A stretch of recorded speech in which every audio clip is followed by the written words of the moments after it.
Okay, hey, thanks for joining the show. I'm your host, Chris Gennaro. My co-host today is Erik Rizk, and today's guest is Erik from Pyrrhon. How you doing? So let's get right into it. You just had your new album, and it's COVID time. So the new album, Abscess Time, on Willow Tip. Willow Tip, yes. Yeah, right now. You can get it right now. Check it out. Actually, you should get it right now. Stop what you're doing. Okay. Download it now for money, not illegally. It did leak before we released it, but how does that happen? I think that just always happens. No one really paid attention. I guess whoever steals stuff like that just they don't make a fuss about it. Actually, I'm so far removed from that idea. Like what do you even use now to download things? People use BitTorrent for a while, but I think that's extinct. BitTorrent. Yeah, no, it's still out there. It's still there. That's still a thing. People still, if they were born before a certain year, remember downloading things on like torrenting. I think people just stream everything now, so they just exactly. They steal it whenever they want to, wherever, as opposed to. I got it. That's right, because you don't get much money for those streams. That's No, the streams are no good, but I mean, you don't get a lot of money. But obviously you guys are on Bandcamp, and to me, I feel like that changed indie music like completely. Like it's just become like the go-to place. Obviously you guys are on there, Willow Tip, and just a ton. Like it's really like the first place I go. Yeah, so it's been great. Okay. Willow Tip, I guess, is a little more Bandcamp centric than we had before. So it's good to see all of a lot of listens. A lot of streams are from that, and so we've got a lot of sales from there, as opposed to before where it was always like Spotify or iTunes or whatever. So do you guys get the stats from that and everything? Yeah, we have our own page, and then Willow Tip has their own page as well. So they have our albums that they've released on there, and then we've got previous albums and everything on your stream. So we can still sell our own, like our old merch and everything like that. So the album is a double record, correct? Yeah. It's a double LP. Really, it was like 3 sides, and we have a bonus for the vinyl that's a whole other side. And then so the downloadable version or the CD version is. Did they have a problem when you asked them to do a double LP? Because that's got to be some extra costs for them that I'm sure that they didn't love. I mean, I don't think. I mean, we didn't have any issue. They didn't. They didn't give us anything about that. This is the second time we've done that. Because before with Mother Virtues, it was nice and long. So this isn't our first time having to ask for that released, but no, it was no issue, and I guess we had enough material for the for the whole 4 sides. But because I know you guys, because I was looking at some of your Bandcamp stuff, and your first record, the Running Out of Skin one, you guys did a couple improv tunes in the studio for that. And I thought that was kind of interesting, mainly because I think it's got to take a lot of balls to go into the studio and just say, screw it, we're just going to do a couple improv songs when you're paying, whatever, $40-50 an hour. I mean, well, okay, so that was just an EP we did. That wasn't the first thing. That was the last thing we did with our old drummer. But actually, he has his own studio that he had out in Pennsylvania. Ah, okay. Of course, drums, and we had planned to do a split, and it fell through. The label ended up sort of collapsing, and we had some material on our own, so we just released it on Bandcamp first, and then eventually someone picked up a CD. Maybe it was a PRC. Okay, so you had earlier releases before then. Yeah. We've been around for a little over a decade now. I wasn't on the first EP that came out, but I was on the first full length, An Excellent Servant but a Terrible Master. This came out in 2011. We recorded that. Yeah, that's right. Erik Rizk, Eric Rizk knows those days. Yeah, I remember those. I remember playing the lit lounge shows. Yeah. The Flourishing, the downstairs basement, and then Precious Metal Mondays. Yes, Precious Metal Mondays, and then there was also the downstairs, which the bar is still there, but the downstairs vanished. The Charleston bar.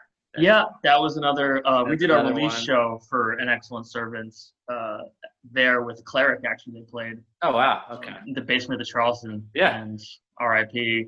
venues, but you know. I know, right? Where's that club? I don't think I know that one. Williamsburg. Okay. But actually, go ahead. It's on like Bedford and North 7th, I want to say. Yep. Yeah, that's right. Mm-hmm. And actually, the bar is still there. They don't have shows anymore, but the bar is still there. Cool. Yeah, I'm sort of, we were talking about COVID a little bit before, and I am worried that a lot of the places are going to sort of dry up. I guess new places will always sprout up, but that's definitely a fear. So that's one place that went down, I assume. Actually, it went down before that. But yeah, we were seeing a whole decline of DIY venues. It's pretty steadily for the past couple of years. I think that's accurate. Yeah, like that Death by Audio is gone. Mm-hmm. That was another one. There was another one. Public Assembly is gone. 285 Kent. That's gone. Yeah. What about? There was a lot. Sunnyvale or something? Is that? I think. I mean, at this point, I don't know. After COVID, basically, I can't imagine what the DIY venues have to deal with now. I know. I hope, because I know that there's that effort, the Red Alert, Save Our Stages. I hope that does something. I mean, but that may only really serve the well-established venues like St. Vitus or whatever. True. Opposed to more DIY. I think Trans Pecos might make it. They have I hope so. A large outdoor area. This is a place that we've played a lot. And they have a big outdoor area, so I know that they've been doing drinks at least. Okay. Good. I don't know if they're doing live shows outdoor yet. Okay. I know a lot of outdoor performing is starting to come up. Yeah. Yeah, that'll definitely come back first. Mm-hmm. So where else do you guys like to play? Or have you been playing before the pandemic? Well, I mean, St. Vitus is, home base since they started. And like I said before, Trans Pecos, another favorite spot of ours. That's really good. I like that place. It's good. Yeah, we've played some really good shows there, particularly the Artificial Brain, Plebeian Grandstand, and Trails Triumphant. Okay. Show is one of my favorites. Okay. But it's been a while since we played. Yeah. It's been like, I can't even remember the actual last show. I mean, if we looked it up, it would be one thing, but I actually got to play the week before the shutdown happened. Oh wow! Where did you play? I played. It was in the city, New Blue, and I was doing a duo with Mick Barr. Oh, okay. Over on Avenue C. Oh, awesome. Okay. And so that was like the week before that last weekend. Wow. I think it was March 10th or something like that. Okay, that's awesome. So that was we just under the wire got to get that show in. Yeah. Even as far as recording, we had just finished recording in February, so we caught the record under the wire. Otherwise, we would have been stuck with like a half-finished tune. So talk a little bit about the studio. You said you used to have your own recording studio or the studio of your ex-drummer. That was just for running out of skin. That was that particular EP you mentioned with the improv. Right. And so did you guys decide not to stop doing that? I mean, obviously, if you switch drummers, maybe you lost the studio or something. Did you make a concern? Well, I mean, it happens, right? No, it was. So imagine like a drummer's personal studio. Like all he does is record drums in it. And so we, it wasn't like a necessarily full-fledged studio process. It was just standing next to the full drum kit. Yeah, the ex-drummer was a serious studio musician, serious drummer. He practices like many hours a day. Like he's a serious guy. Yeah, he's technically like one of, is absolutely phenomenal musician. Yeah. Still, he has a book out now Okay.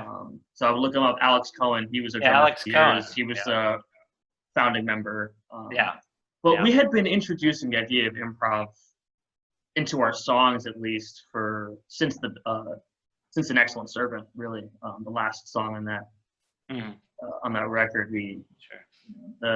It came from sort of like a jamming idea into just like, let's just improvise riffs, like who fucking cares? Sure. Do what we want. That's cool.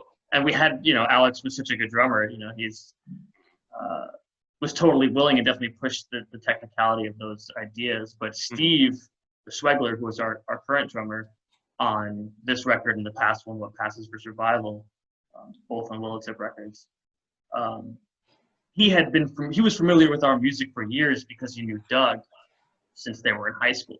So he heard us, he knew what our sound was, and by the time he was in the military for years, and so by the time he got out, he just knew all the songs on drums, and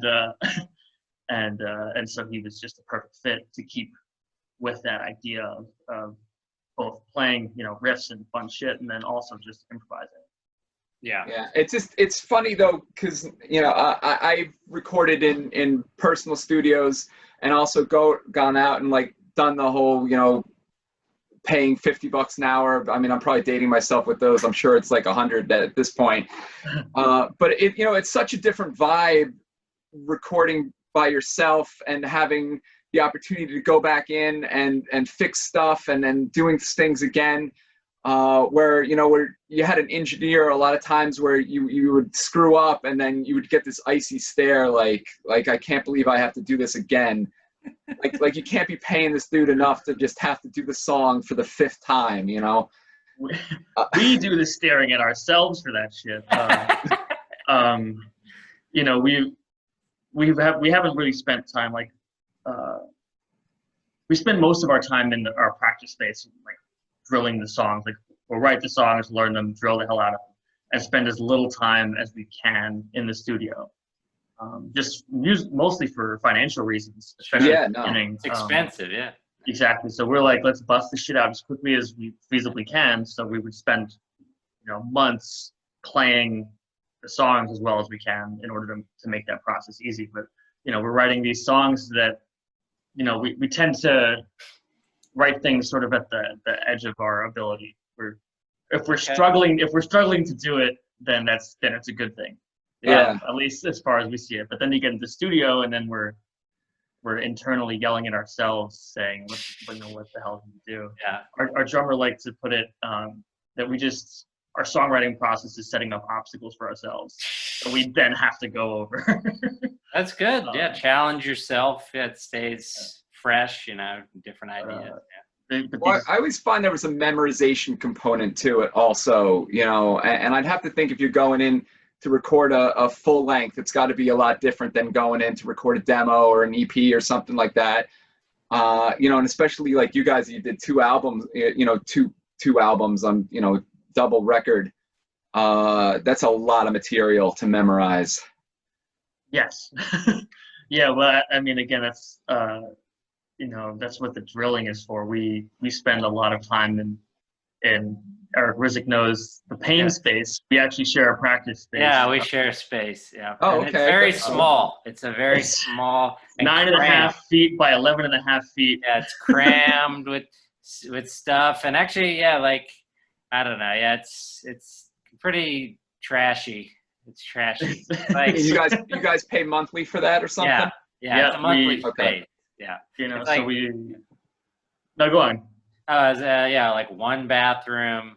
The garbage is taken out maybe once a month. It's like, and then the guy that has the audacity, if he's watching this, to try to raise the rent. You know what I mean? Get out of here. It's COVID times. You're out of your mind. Do not raise anything. It's ridiculous. Yeah, no, I think that we got that one. He didn't push us on that. Yeah, it's ridiculous. It's insane. Oh, it's got to be a buyer's market at this point. Yeah. Well, I don't know. I mean, it's so like I have no idea what amount of people could be practicing right now. Yeah. As far as being in a tiny room with people, our drummer actually lives in he lives in Philly right now, so You know, him traveling back and forth was our usual thing, which, you know, for him is hell of a trek. But he lives in Philly. yeah, he lives. But like I said, he's actually military, so he's used to the long, he's used to the long traveling. So what do you guys do? Twice a week or something? We would do twice a week when we're like writing and being active and have, you know, plan on recording. I think if things are slow, maybe once a week, but we were really consistently doing 2 weeks for a long time. When it comes down to recording, like maybe we'll do 3 times in a week just to be sure. Because again, you know, we try to keep the tracking, because we track live together. We try to cut the drumming to as short as possible. You know, and we did it in 3 days. That's how long? That's it? 3 days? Yeah. Just to get the first guitar, okay, the bass, and the drums.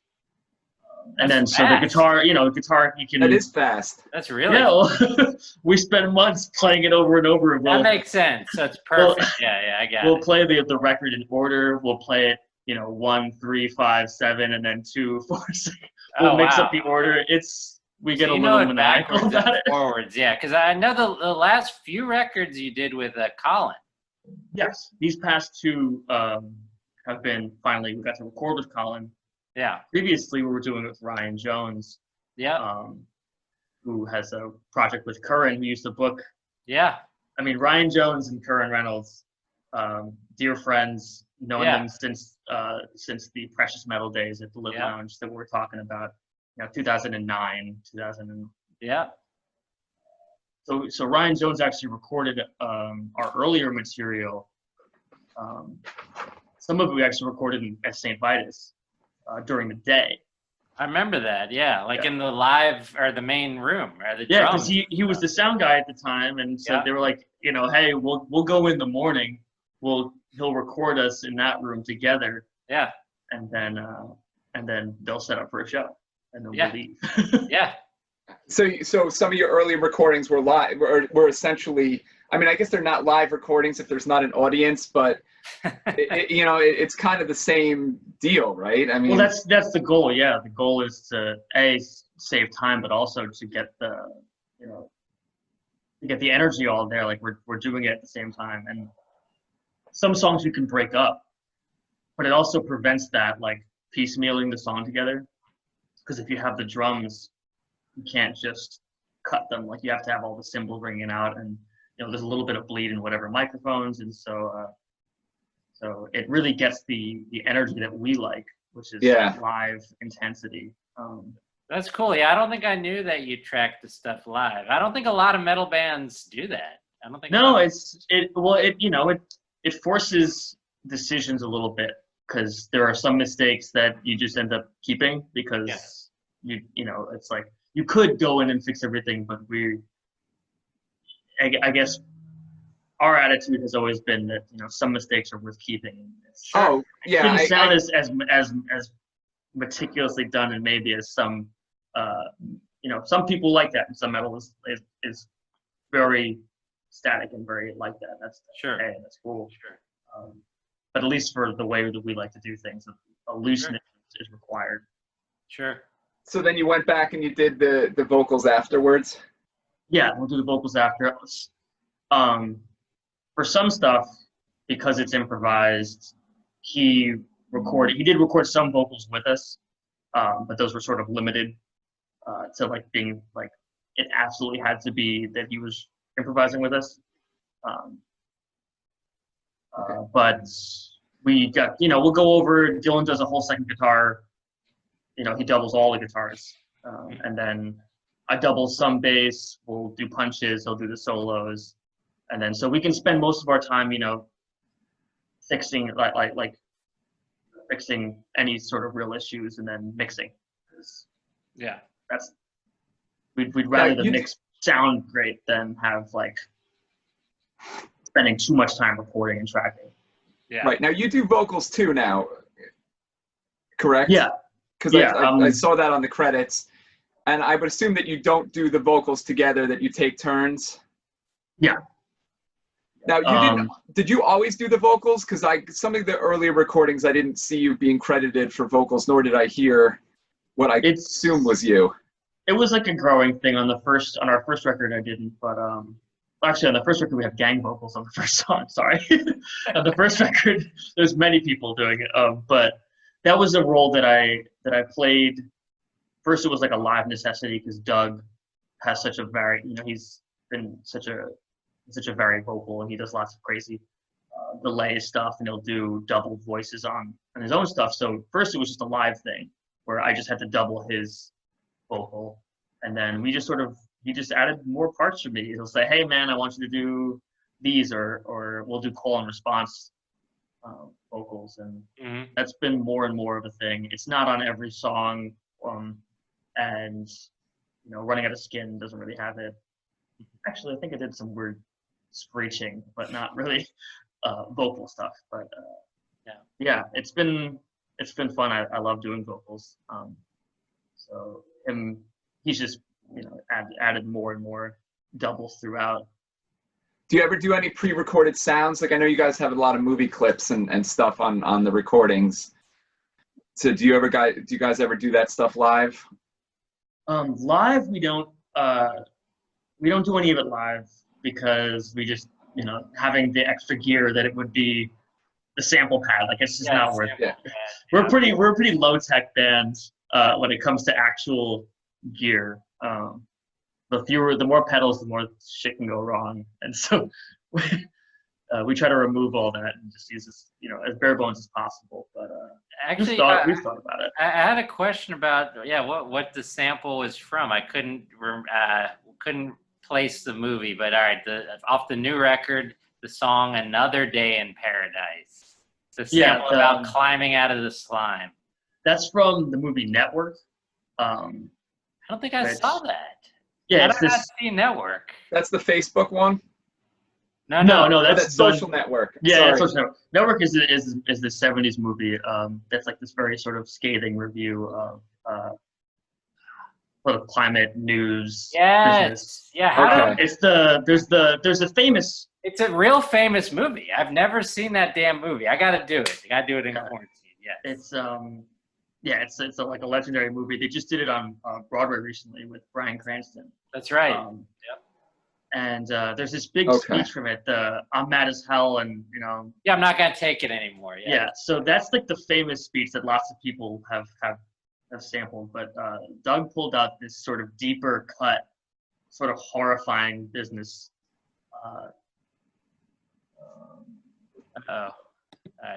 So that did you guys see that? Yeah, we all got that little message. Yeah, it's like unlimited minutes. It's weird. All right, we have unlimited minutes. Yes. All the minutes to talk about the record. But yeah, so that's like a deeper cut sort of speech, and it's way more of the sort of vibe of the song, but also the record. Sure. Can you speak to the new record? What the overall theme is? There like a unifying theme? Yeah, it's sort of it's not like a lot of the immediate take from it is that work is bullshit, but sure. But it's really just sort of that we've been going through this sort of. We've been forced into these positions where we're just trying to survive and trying to live under even worse conditions over time. Yeah. And now it's to the point where the planet's basically fucking destroyed. Yeah. The political climate is as scary and strange as it's ever been. Yeah. And we're sort of forced into just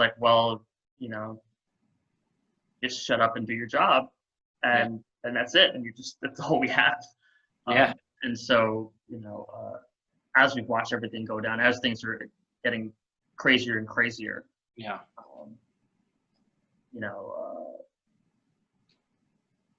gotta at some point it's gotta give. But it's sort of a more snarly take on that. Sure. Yeah, I don't want to derail, but I was talking to my friend the other day, and I said that I just said point blank that the planet can just not support the amount of people, the population that it has now. And he was not sure he was buying that. And I was like, but Well, yeah, it's so far beyond like any, like you just can't. And there's nothing to be done about it. I mean, but you just have to understand that we got to do something. Yeah, like every time I'm taking out the trash, I'm thinking, oh crap, this times, 3, billions of people every week is just, it's just an insane amount of just garbage. True. And the chemicals and all that other stuff that go with it. I mean, not to, but yes, I understand. I understand where you're going with that. Yeah, it's definitely been, that's most on all the records that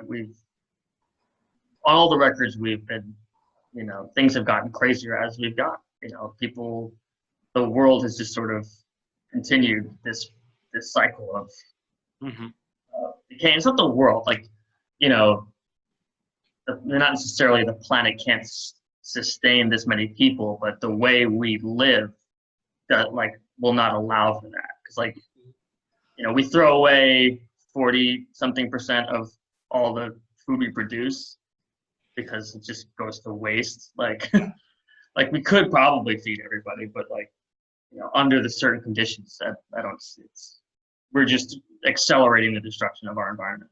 But yeah, sorry. Yeah, no, you're right. You're right.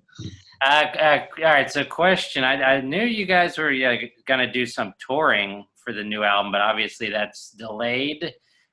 Do you know if that will be rescheduled, or you have to start from scratch with planning it, or do you have any insight into that, or no? So yeah, we had planned to be in Europe in June. Yep. That did not happen. We planned to tour. We wanted to try to tour maybe in August, at least in the States. Obviously, we're past August now, so that didn't happen either. We're gonna try to see if maybe we can get to Europe next year, later in the year. If they're allowing Americans over there. It's all very unsure as far as the United States goes. This whole, I don't know if, there's this whole that whole festival that just happened, that bike festival in South Dakota. Oh yeah, Sturgis. That music festival. Yeah, so they, thousands of people got COVID from that, and they had their first casualty from that from that so far. And that was for Smash Mouth. You're gonna die for Smash Mouth? Not me. Not everyone died for Smash Mouth. All right. They were it was a whole day's, it was a multi-day festival. It was mostly for motorcycle. What were the other bands? I wonder. Oh, it was a day's worth of music, I think. Days worth, okay. I think Trapped got caught up in that. Oh no. Yeah, I think I just knew about Smash Mouth, but that's ridiculous. Well, because the joke was you're really gonna go risk your life to see Smash Mouth, and it turns out that tons of Americans would like to risk their lives. Oh man. So the European tour, was that going to be as a headliner or in support of somebody else? That was gonna be. We were gonna try to go hit a festival up, and we just had to sort of tour as a reason to go around. So we were gonna try to go with Artificial Brain. Represent. Yeah, we were gonna try to go sort of just go find our way around Europe. It never really got to flesh itself out. Okay, so you didn't have hard dates or anything that you had to cancel or get in. We had the timeline. We had some dates. It wasn't. It didn't work out. Yeah. But no, it wasn't. The last time we were in Europe, it was with this band, Department of Correction. There's a French grind band that played in the States with us, and they just asked us to come out.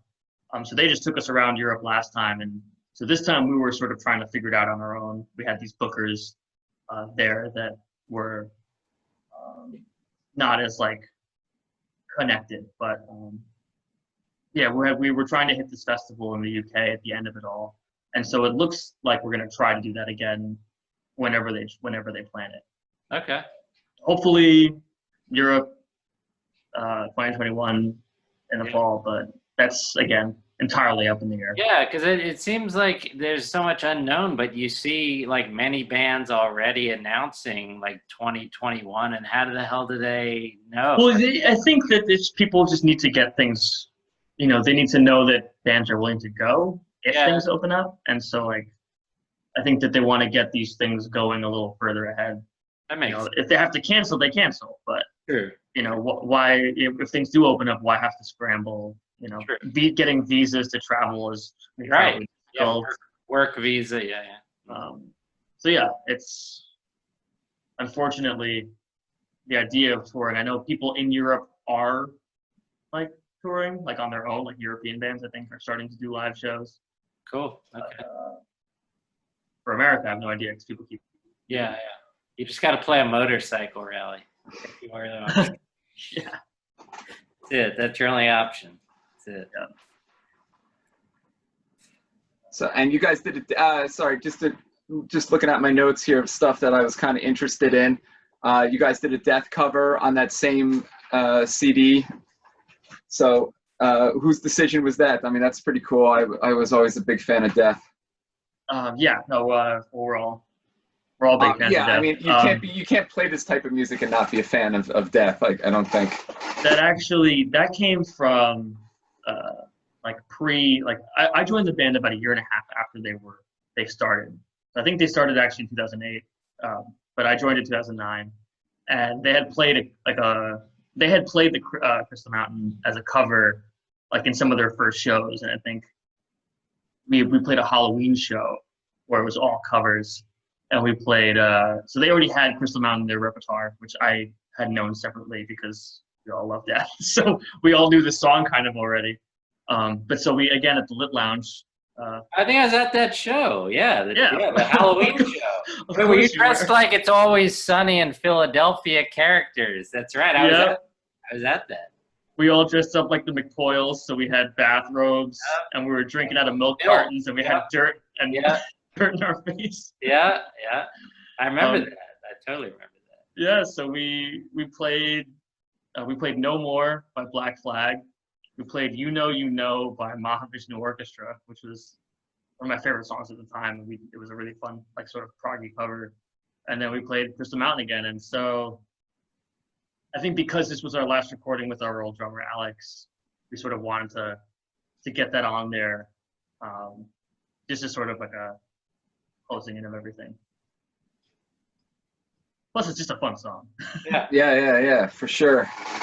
Good song. Yeah, it's a real good one.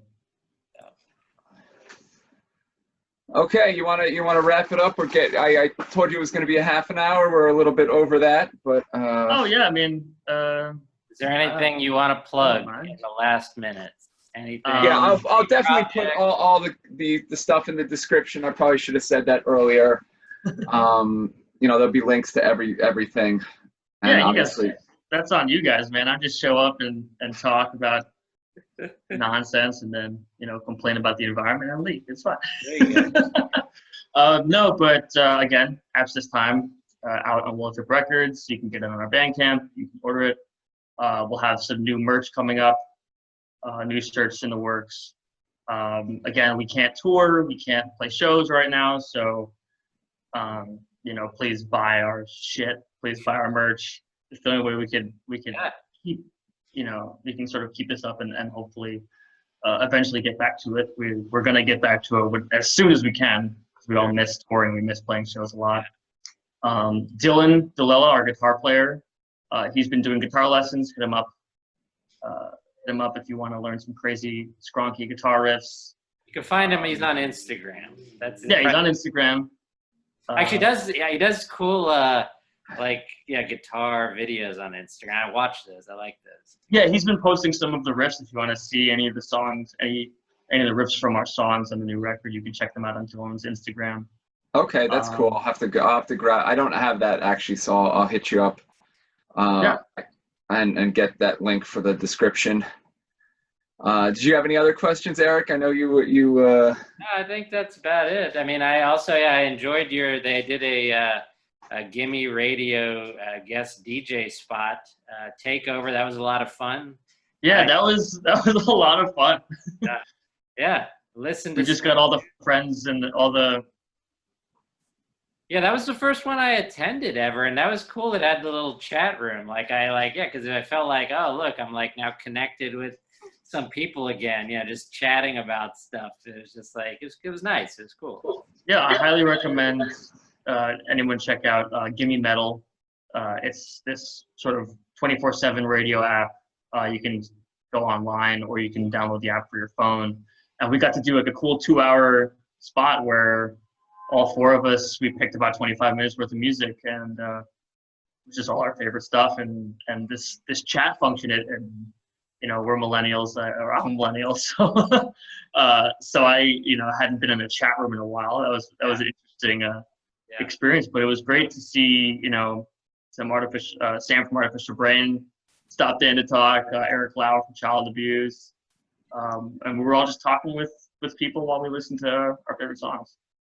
But they constantly do guest DJs, and there's plenty of people who have like little constant spots. Mm-hmm. So there's like little stations all day. I highly recommend checking it out to hear new music or hear what other musicians are listening to. Sure. Sounds good. Yeah. Thanks so much, guys, for having me. No, thank you. I can't believe Dylan bailed, but I'm sure everybody's got. Dude, COVID had been so much time, like free time, and then leases up. So I'm looking for apartments. Shit got hectic. Steve started school again. He's in school for engineering. Doug got a new job. I'm looking for work, and so things got a little busy out of nowhere. But I think things are starting to come back. They are, like, work-wise. Yeah, well, I need to find a place to live. Okay. I think we found it. So okay, good. That was a nice, moving during COVID didn't seem like much fun. Yeah. But you probably get more bang for your buck, I would assume, now than I mean, the same rent has got to go a lot further these days. Yeah. Yeah.